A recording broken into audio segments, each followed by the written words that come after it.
நான் கேட்டு தாய் தந்தை படைத்தாரா? இல்லை என் பிள்ளை என்னை கேட்டு பிறந்தானா?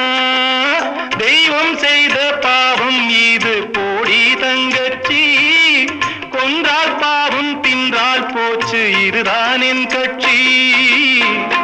ஆதி வீடு அந்தம் காடு இதில் நான் என்ன, அடியே நீ என்ன ஞான பெண்ணே, வாழ்வின் பொருள் என்ன, நீ வந்த கதை என்ன?